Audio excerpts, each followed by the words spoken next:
The highway always looked different when you were heading home. Maybe it was because no matter how far you traveled, something about home always had a way of pulling you back. Vernon was riding shotgun. Rico was stretched out in the back seat. And me, I was behind the wheel watching the miles disappear beneath us as we made our way back to New York. For the first time in a long time, things felt calm. No drama, no emergencies, just three friends on the road. You ever think about what's next? Vernon asked. I glanced over at him. Next? Yeah. He shrugged. We had a good run. I knew exactly what he meant. The business, the hustle, the late nights, the money, all of it. Nobody said anything for a second. Then Rico leaned forward. You talking about shutting everything down? Nah, Vernon said, not shutting it down. He looked out the window. I'm just saying maybe it's time we do something different. I thought about it for a second. Truth was, I've been having the same thoughts myself. We made our money, built something from nothing, survived things most people wouldn't understand. But lately, it felt like all of us were searching for something more. Maybe Vernon was right. Maybe it was time for the next chapter. Whatever we do, I said, we do it smart. After a while, the conversation drifted from business to life. Vernon and I traded stories from back in the day. Most of them Rico had never heard before. Every now and then he'd shake his head and laugh. Y'all really did all that? Worse, Vernon said. A lot worse, I added. Rico laughed. Yeah, I'm starting to realize that. The funny thing was, even though Rico hadn't been around as long as Vernon and me, it never felt awkward. Some people take years to get comfortable around. Other people fit in right away. Rico was one of those people. About 2 hours into the drive, Vernon announced he was starving. Man, pull over at the next gas station. You just ate before we left, and I'm hungry again. One thing Vernon could do was eat. A few minutes later, we pulled into a gas station. I gassed up the vehicle while the fellas went in and grabbed some snacks. We piled back into the truck and got back on the road. The energy was different after that. Not bad, just quieter. The kind of silence that settles in after everybody's eaten and the road starts stretching out in front of you. That's when I noticed Rico. Every time I looked in the rearview mirror, he was staring down at his phone. Not texting, not scrolling, just staring. Like he was trying to convince himself to do something. At first, I left it alone. Everybody got things they're dealing with. But after the fifth time catching him looking at that screen, I finally said something. You gonna call him or not? Rico looked up. Call who? I laughed. Come on, man, your pops. Rico looked back down at the phone. For a second, nobody said anything. Then Vernon spoke. If you want to call him, call him. Rico shook his head. It ain't that simple. I watched him through the mirror. He was definitely nervous, like a little part of him still hoped things could be different. The phone stayed in his hand. The call never got made, but something told me it was only a matter of time, and as the miles rolled by beneath us, I couldn't shake the feeling that all of us were heading toward something bigger than a wedding. I couldn't remember the last time I'd seen Stone distressed, and that was saying something.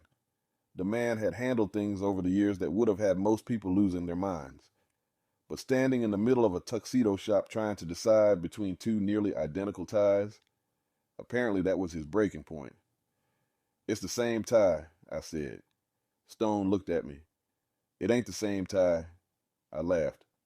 Man, that's the same tie. The salesman wisely decided not to get involved. I shook my head. After all these years, you finally getting married and this is what got you stressed out? Stone smirked. You'll understand when it's your turn. Marriage wasn't something I thought much about, but lately that was changing. Life was funny that way. I thought smiling. Stone handed one of the ties back to the salesman, then looked at me. You've been smiling a lot lately, I laughed. What? You heard me? I smile all the time. No, you don't. I couldn't even argue because he was right. I told you about the young lady I met. Who is she? Her name's Char. Well, that's what she calls herself. What do you mean that's what she calls herself? I laughed. You don't think that's her real name?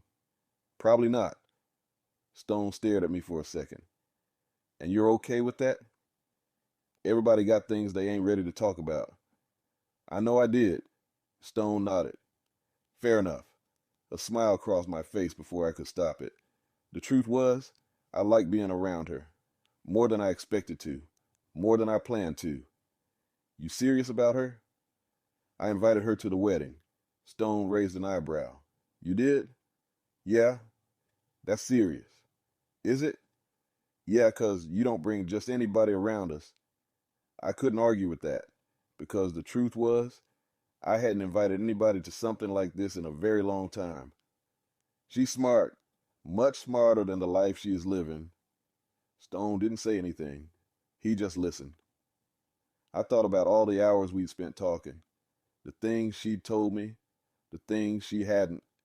Most people looked at someone and saw what was right in front of them, and I saw somebody who deserved more. I was sitting at my desk going over my calendar when my phone started ringing. Jermaine. I smiled and answered, Hey. Hey yourself. What are you up to? Just trying to get my life together. He laughed. For a while, we talked about nothing. The kind of conversation that somehow makes an ordinary day feel a little better. Then his tone changed. You're still coming with me this weekend, right? I glanced down at my calendar. This weekend? Yeah. The wedding? I looked back at the date. My smile slowly faded. Oh no, that couldn't be right. The date sitting in front of me was the same date I already had circled on my calendar. The same weekend. The same day. I tried not to let it show in my voice. Yeah. Shar, you okay? Yeah. I forced a small laugh, just looking at my schedule. You got everything you need? Yeah.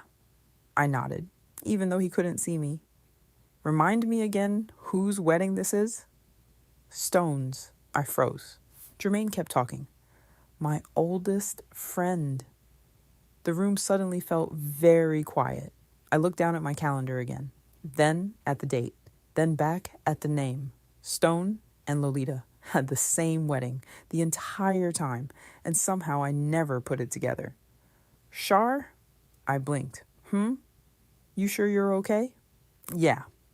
I stared at the planner sitting in front of me, but my mind was moving 100 miles an hour because suddenly everything felt connected.